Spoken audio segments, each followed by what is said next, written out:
And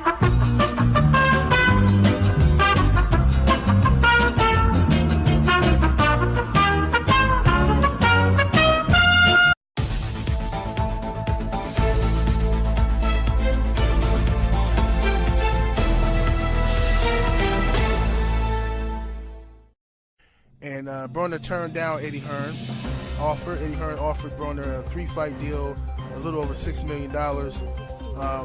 So Broner said no. He said that's a slave deal. That's a worse deal than Jay-Z offered. Look at this dude. Wait till you see the food. No.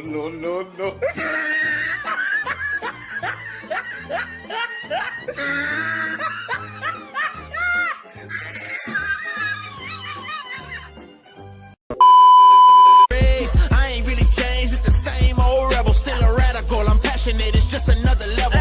AC told me I should fight back, they don't like that. Just know if you rock the boat, you better have a life raft. BJ told me I should fight back, they don't like that. Just know if you rock the boat, you better have a life raft. What up, everybody in the YTBC? Big shout out to hashtag Comeback to Boxing. A big shout out to Boxing United, the A-Side boxing community, the MOBC, the WKBC, the LDBC, and any other BC. So this is a video that I really want to start doing this every Friday. Just going over really just a recap of things that have happened during the week, or just what's going on in boxing in general. Try to hit multiple topics and hopefully not spend too much time on them, because I also don't want to be making a half-hour video. I honestly try not to make videos that are too long. I aim for less than 10 minutes, and they always end up being 15 to 20. But it is what it is. Let's go ahead and get started. So, the first thing that I want to talk about is Adrian Broner turns down a deal with Eddie Hearns for, I believe it's $6 million for 3 fights that happen in a year span. And Adrian Broner comes out and says that it's a slave deal and denies it. Let me give you my thoughts. Adrian Broner has been making $1 million per fight for a little while. For at least the last 2 fights. And to be honest, Adrian Broner is not really the most active fighter. So here's my take. As far as the slave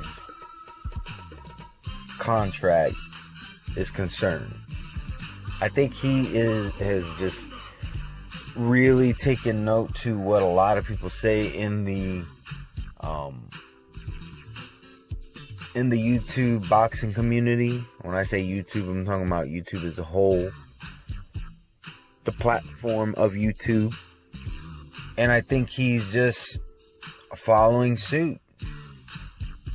Let's be honest. Adrian Broner ain't a leader. He's a follower. Look at how he followed in Floyd Mayweather's shadow, and he was completely content doing so. You know, he's really just an ignorant guy to begin with. He's not very smart. I mean, don't get me wrong, he was smart to start his own promotional outfit, and he was smart in signing Robert Easter Jr. But other than that, I really can't think of a smart thing that this guy has done or said. So, I think he's just a bit ignorant. As far as turning down the deal itself, he's his own man. He can do whatever he wants. But it does not make sense that you would call it a slave contract and make it out to be a horrible contract when you ain't making that kind of money right now. If you was making $3 million, $4 million, $5 million a fight, then you would have a case.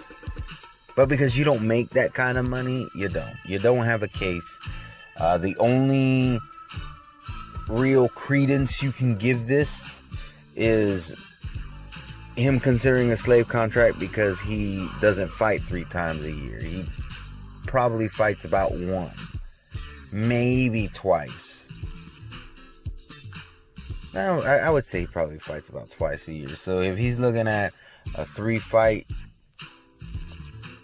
deal that has to happen within a 12-month span, then yeah, I from his perspective, maybe that is being overworked. Anyways, so we all know that Canelo has, he's being reinstated by the WBC starting in June due to good behavior. It's just the biggest crock of shit that I've heard in quite some time.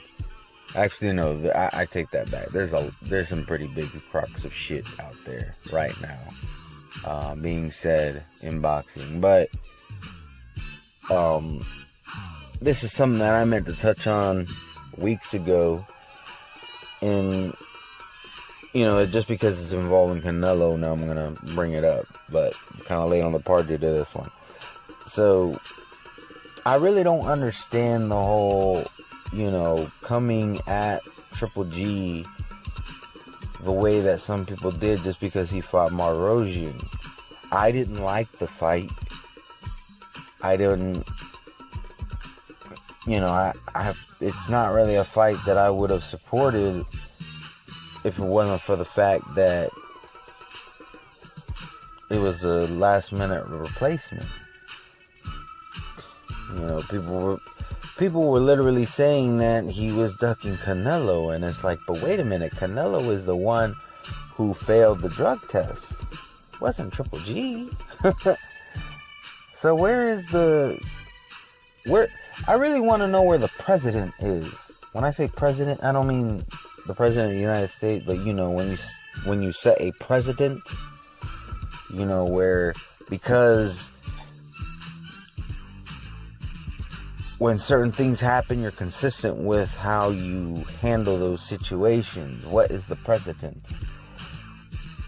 And, back when Povetkin failed his drug test and Wilder ended up fighting Chris Arreola, I made a video saying that they could do better. Nowhere did I say that he was ducking Povetkin. Nowhere was I saying that Wilder is a coward. Nowhere was I saying anything of this sort, because it wasn't Wilder's fault. Okay, it was his opponent that failed the drug test. And I got flack for, actually speaking ill on Povetkin because of the situation. I had people that I thought were actually cool who disassociated themselves from me just because I didn't feel the same way that they did. And my reaction to that is, well, fuck them. I mean, if you're going to, just because I don't see the Povetkin situation the same way that you do, and because I'm actually being consistent with my stance, well, if you're going to disassociate yourself from me, well then, good riddance. You wasn't who I thought you was. But as for me, I'm going to be consistent.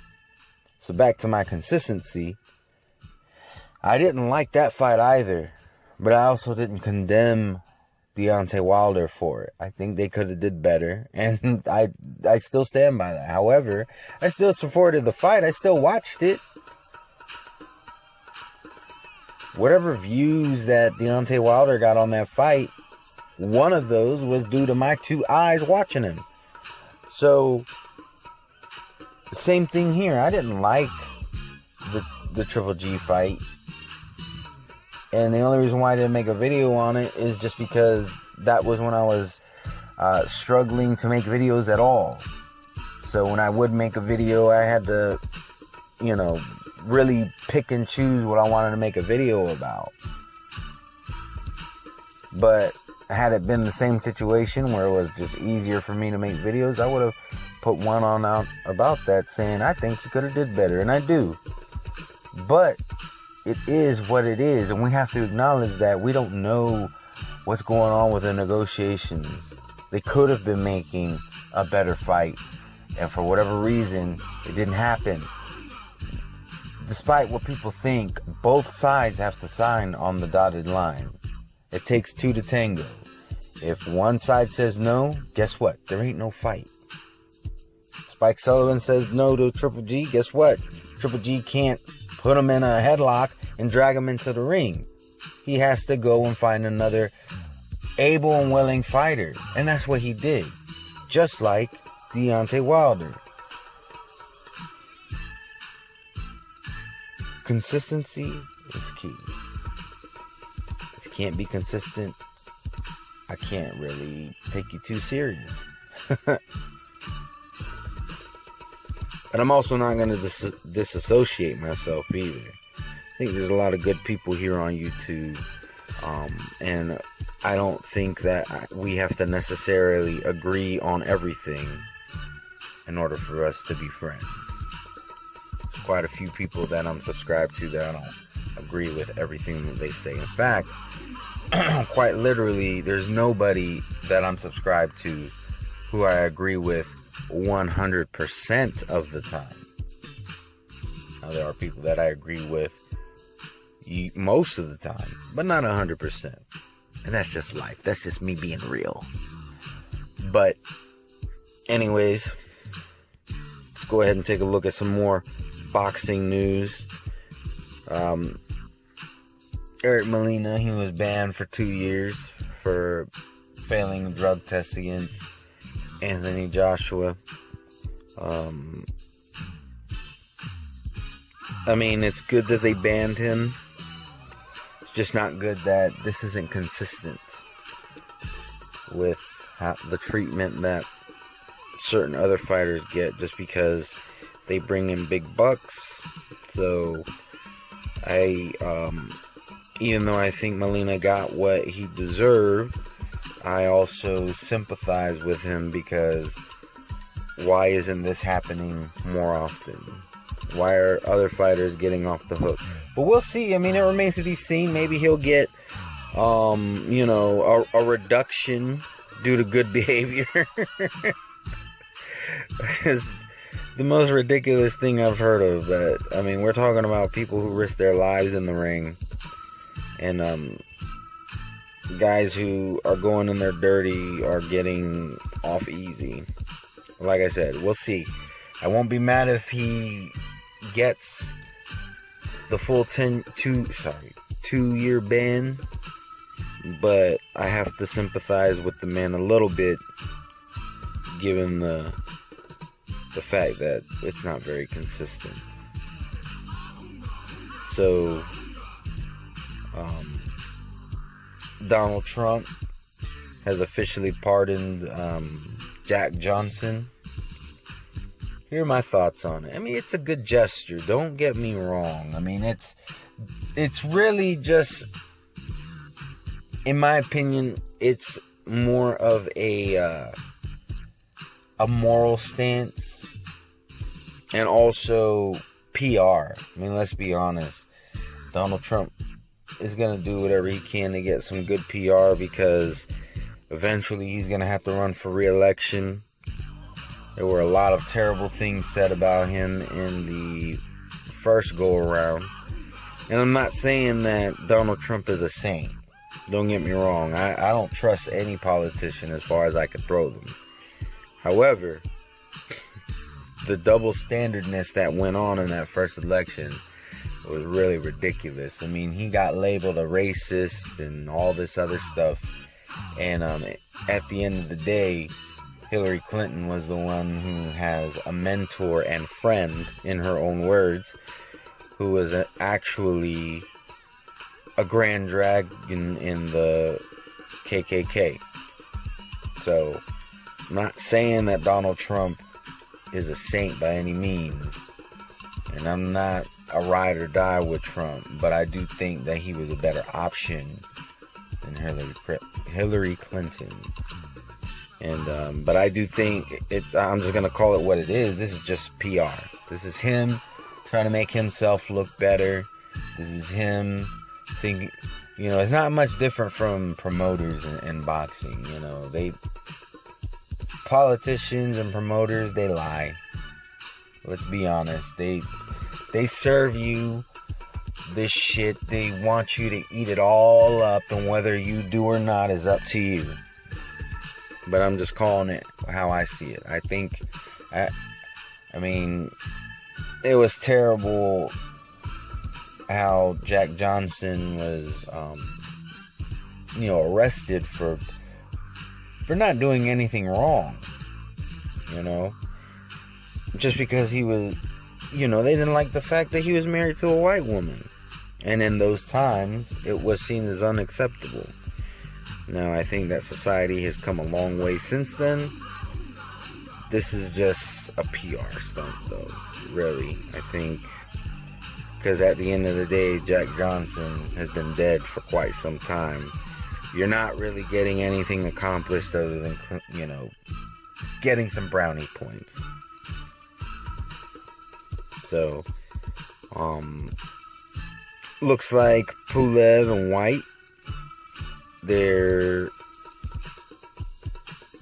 the fight get made? I know they've been in negotiations. Alright, now it's just about the mandatory challenger. I think with these mandatories, right now, especially in the heavyweight division, has become so ridiculously corrupted. There's no consistency at all. White is supposed to be the number one contender for the WBC. And I'm not saying this to dick ride White, but let's just look at the facts. White is the one holding that silver belt, which is supposed to be the number one contender. Alright? Now, he is being ordered to fight Ortiz, which is a good fight. I don't have a problem with the fight. What I have a problem with is the principle.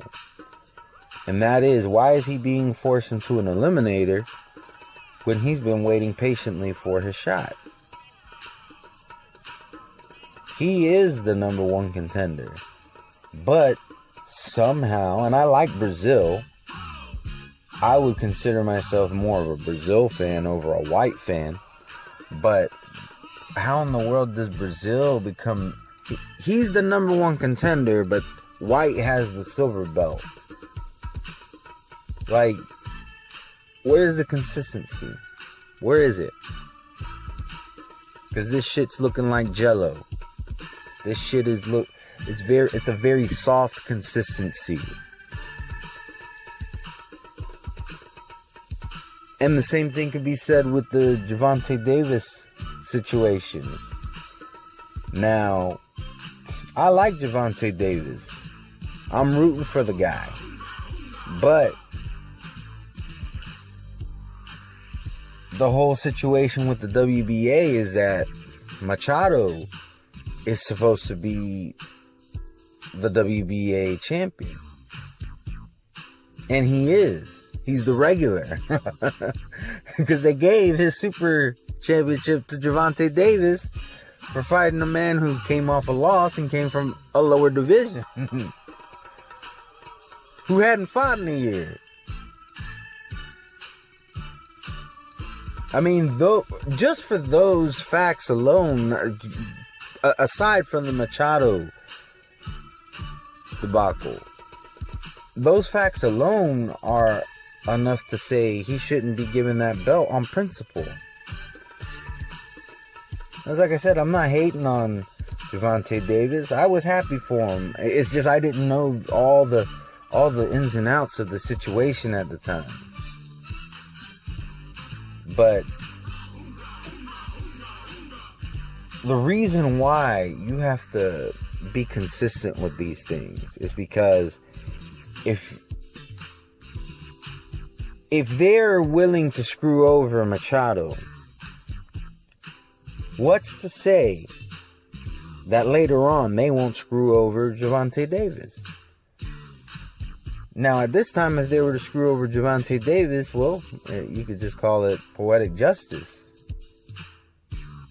You really, if you support the fact that Machado got screwed over, well, then you have no business complaining when Gervonta Davis gets screwed over by the WBA.